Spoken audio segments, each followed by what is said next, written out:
Hello, this is Jim, otherwise known as the Outdoor Outlaw. Today I just thought I'd explain about what I've got in my first aid kit. It's not a lot, but what I've got, it's what I need. Okay, let's get on. This is the pouch I carry it in. It's a proper first aid pouch from St John Ambulance. Thank you, St John Ambulance. And as you see, it holds a fair amount, but I'm going to load as I explain each piece. These, they are just various sized wound dressings. So if you've got a cut, then it's a small, can you see that? Then it's a small wrap around your finger, plaster around it, job done. And if you've got a stab wound, which I hope not to get, but if it's a stab wound, then you use something bigger. I've just put them in size preference in my, so the biggest one at the bottom, because I'm more unlikely to use the bigger one. I'm more likely to use the smaller one first. The next, I've got various wipes, and these are just basic alcohol wipes, as you can see. And so they're just for cleaning a cut with dirt in it and stuff like that.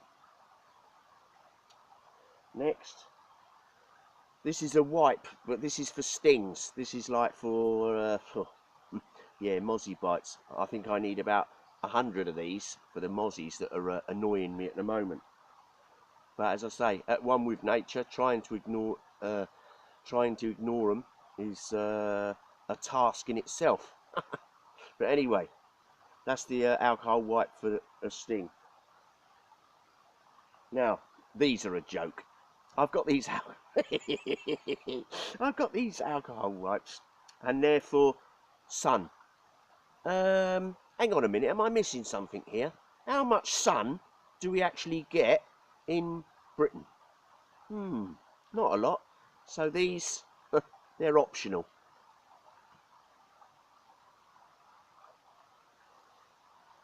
I've got a finger bandage, because you quite often you cut your finger when you're doing stuff with your knife. So it's always a finger and the back of your hand or the front of your hand that you're going to cut.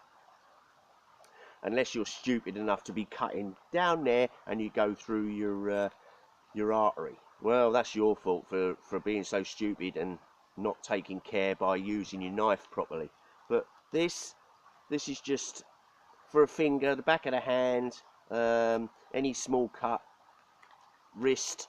But there again, I'm not suicidal, so I'm not going to have a cut on my wrist either, am I? And that's just a nice medium-sized dressing, which has got a nice square pad on it for a 2-inch square abrasion, cut, whatever.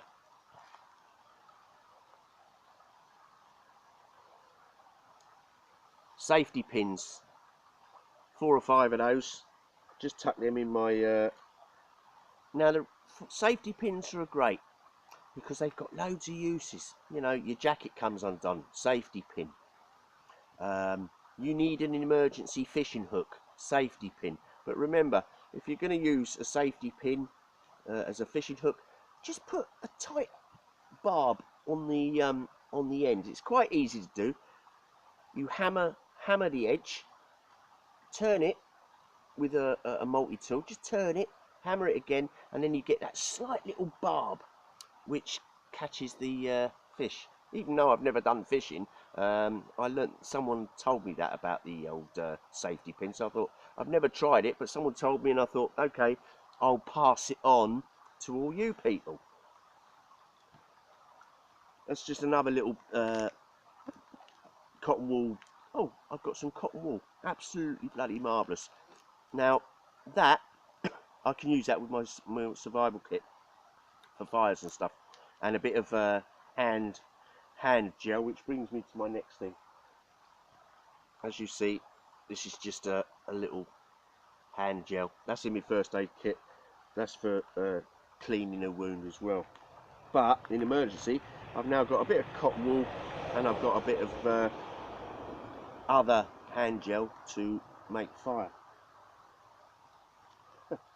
I've run out of these aspirin because I went up the Lake District and bugger me, I had toothache, so it rotten. And when I get back to London, the toothache, it disappeared. And I'm thinking, well, thanks a bunch. You wrecked my week away in Lake District, and I was down in these 3 a day. And they, I'll tell you what, they were bloody good. They were. Yeah.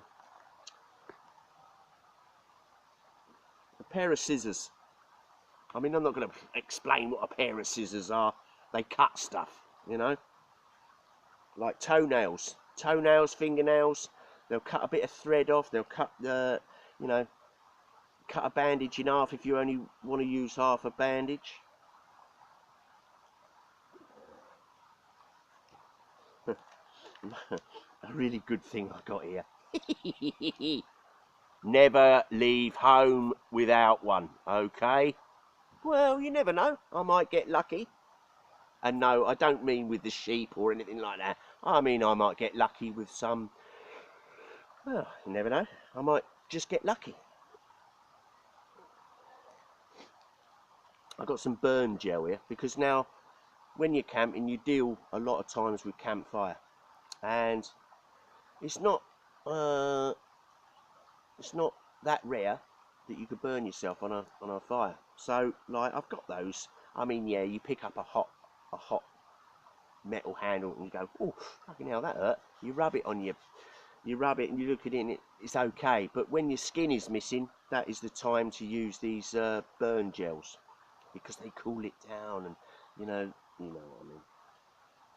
That's just a bit of plaster, you know, like sticky plaster. So, you know, you're having trouble with an ordinary plaster, wrap that around you. You know what plasters are like. You put them on your finger, they come loose. Just wrap a bit of that around it. Or whenever you want to attach any type of dressing, you know, if you want to put a dressing, just a little square patch, use a bit of that. Cross there, cross there, cross there, cross there, job done, eh? You know what I mean, don't you? Right. Triangular bandage. Now, I didn't think I had this, but anyway, because I'm never going to make a triangular thing out of this. So, what you could do, you can gather up water with this, you know, drag it along the mossy grass, or leave it out overnight so all the dew settles into it, and you've got a nice drink of wring it out, drink the water, because don't forget that's clean, that's sterile. So you could leave that out, wring it out, and you'll get a nice amount of water. Leave it out as a square, you'll get a nice amount of water first thing in the morning, you know, if you're thirsty. If you're not near a stream or anything, you've got at least a mouthful of water. Billions and billions of plasters. I don't need to explain a plaster, do I? So, you know, I've got ones for small cuts, bigger cuts, you know. So I've got all types of plasters there. And last but not least, the old tinfoil blanket. And never used one of these, so I can't comment. I just, you know, it's a tinfoil blanket. Supposedly you wrap it around your body and it keeps in your body heat. I've never tried one, so I wouldn't know how to. But if I get cold, if I start to shiver one night, I'm going to try that just to see what type of insulating properties it's got. And I've also seen someone building a firewall, you know, so that the heat reflects. Well, how about sticking that tin foil? Now, surely that would you put that over the firewall so that the fire would reflect off that. Whew, it would microwave you if you was on the other side. But anyway, yeah. So things to be tried, you know, which I haven't done yet, but I'm going to. Anyway, that's a lot of my first aid kit. If you like what I had to say, then comment. You can say anything you like. You can call me anything you like. Just don't call me Shirley, okay? Speak to you soon. Have a great life, people. Ta-da now. Bye.